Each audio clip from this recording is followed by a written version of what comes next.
اور پھر نتیجہ کیا ہوا؟ اس نے ووٹ لیے پاکستانی امریکنز کے بہت بڑی تعداد میں، اور ٹرمپ نے پھر اپنے منصوبے پر عمل درآمد کیا۔ تو اس سے تو خیر شکایت کرنا بیکار، معاملات یہاں پر ہیں، یہاں حل ہونے ہیں، یہاں حل ہوں گے، اس لیے میں آپ کو وہ ڈیٹیلز بھی بتاؤں گا۔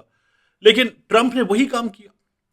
فیلڈ مارشل کی تعریفیں، ٹھیک ٹھاک تعریفیں، شہباز شریف کی بھی کچھ تعریفیں، پاکستان کی بات کرنا، اور اب کی بار اس نے 11 طیارے کر دیے۔ کیا 11 طیارے جو ٹرمپ جس طرح سے بتا رہا ہے؟ میں نے آپ سے کہا تھا کہ جس روز انڈیا کا ٹیرف 18% کیا گیا، اب دیکھیے گا کہ ٹرمپ انڈیا کے 6 طیارے گرے یہ بات نہیں کرے گا۔ ٹرمپ اب یہ بات نہیں کرے گا کہ انڈیا کے 7 طیارے گرے۔ ٹرمپ اب جو بات کرے گا اس میں کچھ مختلف ہو سکتا ہے، اور پھر ٹرمپ نے تعداد بڑھا کر 8 کی، 10 کی، اب 11 کر دی ہے۔ تو ان 11 میں سے ممکن ہے کہ کسی وقت کچھ طیارے وہ ہمارے بھی کر دے۔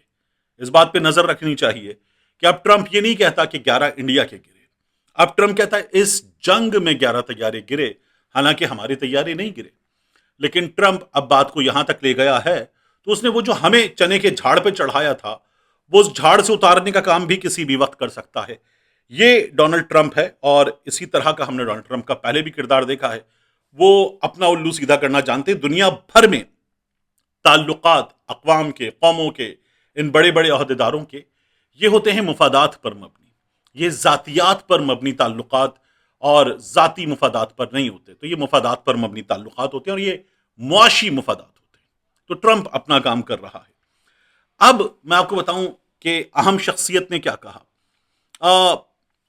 کراچی میں ایک مقام پر ایک اہم شخصیت، جو ہمارے ہوتا ہے نا حساس، ایک اہم شخصیت ایک جگہ موجود، اور کچھ صحافیوں کے درمیان موجود، وہاں پر کچھ یوں سمجھ لیجئے کہ کاروباری شخصیات، بڑے بڑے نام، وہ وہاں پر موجود، اور وہاں گفتگو کی گئی۔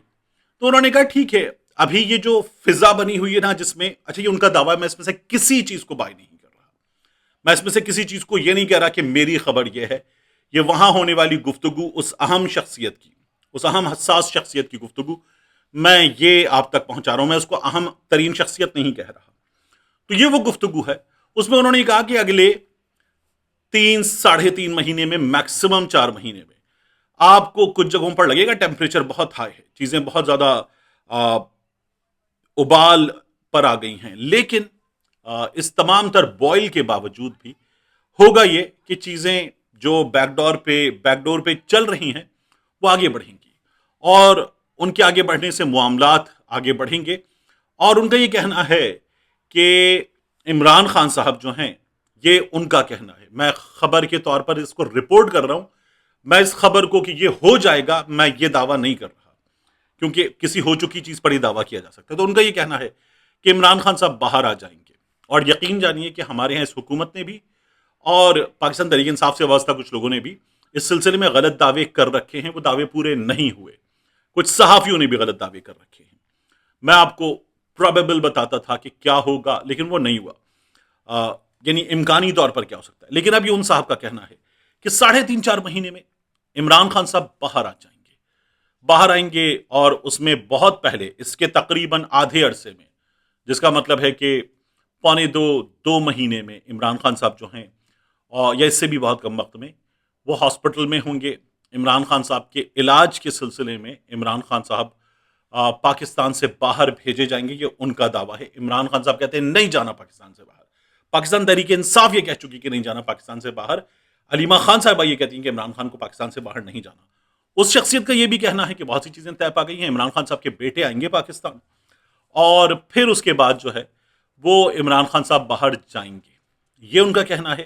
ان کا یہ کہنا ہے کہ عمران خان صاحب سے ڈیل نہیں ہو رہی، حکومت کچھ معاملات سے جان چھڑانا چاہتی ہے، یہ سسٹم کچھ معاملات سے جان چھڑانا چاہتا ہے، حکومت کی جگہ اس کو سسٹم کیجیے، اور پھر اس کے بعد اس سال کے اختتام تک یا اگلے سال کے آغاز تک، یہ ان کا دعویٰ ہے، الیکشن ہو سکتے ہیں، اور پھر اس کے بعد اس الیکشن میں یہ ان کا کہنا ہے کہ مداخلت نہیں ہوگی۔ میں اس بات کو نہیں مانتا، کیونکہ ہمارے ہاں مداخلت ہوتی ہے، مداخلت کے بغیر الیکشن ہوں، اور ایک ایسی حکومت آئے جو بے ساکھیوں کے بغیر ہو، اور پھر اس حکومت پر کسی باہر بیٹھی طاقت کا زور نہ چلے، ایسا ہمارے ہاں سسٹم چلانے والے کسی بھی صورت برداشت نہیں کر سکتے۔ تو یہ معاملہ ہمارے ہاں ہے، کہ یہ کسی بھی صورت نہ ہونے دیا جائے، لیکن بہرحال یہ کہا جا رہا ہے کہ عمران خان صاحب، پاکستان تحریک انصاف، ان کے معاملات بہت مختلف، بہت جلد ہونے والے ہیں۔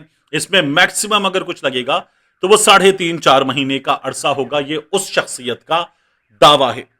آخری چیز، مریم نواز شریف صاحبہ کی حکومت کے ذریعے خریدا گیا جہاز، جس پر بعد میں وزیر اطلاعات پنجاب ازما بخاری صاحبہ نے یہ جھوٹ کہا کہ یہ تو ایئر لائن کے لیے خریدا گیا ہے۔ آپ نے ایئر لائن بنا لی؟ نہیں۔ رجسٹریشن کروا لی؟ نہیں۔ اس کے باقی جو لوازمات ہیں وہ پورے کر لیے؟ نہیں۔ اور اس سے پہلے آپ نے جہاز خرید لیا، تو لوگوں کو الو سمجھتے ہیں۔ اب اس سلسلے میں انڈیپینڈنٹ اردو نے کچھ بتایا ہے۔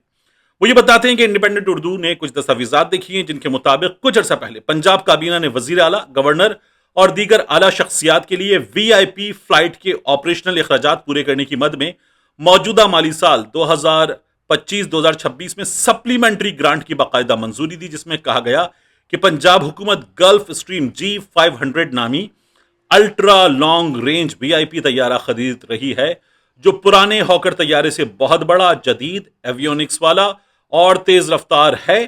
پرانے جہاز کی 1100 لیٹر فی گھنٹہ کی نسبت پیٹرول استعمال کرنے کی صلاحیت 2100 لیٹر فی گھنٹہ ہوگی، جس سے آپریشنل اخراجات میں بھی اضافہ ہوگا۔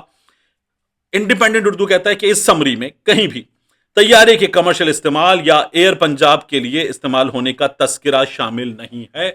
تو یہ جو بات بعد میں کی گئی نا، یہ سراسر جھوٹ ہے۔ حکومت پنجاب کی جانب سے یہ تمام آزاد صحافی یہ بتا رہے ہیں کہ جھوٹ ہے۔ آپ نے تو یہ خبر ہی نہیں دی تھی۔ آپ جو بعد میں دعویٰ کر رہے ہیں کہ ہم نے اس لیے خریدا ہے، آپ نے تو یہ خبر ہی نہیں دی تھی۔ جب خبر آ گئی تو اس کے بعد پھر آپ نے اس کو سنبھالنے کے لیے یہ کام کیا ہے، اور پھر جب یہ پوسٹ مارٹم ہوا کہ پائلٹ کو پائلٹ کی سیٹیں نکال دیں تو 17 سیٹیں بچتی ہیں، کیا کمرشل چلائیں گے اس جہاز کو؟ جھوٹ بول رہے ہیں آپ۔ اور 17 سیٹوں والا یہ جہاز 17 سیٹوں والی حکومت کا جہاز ہے۔ اب یہ تنقید ان پر ہو رہی ہے۔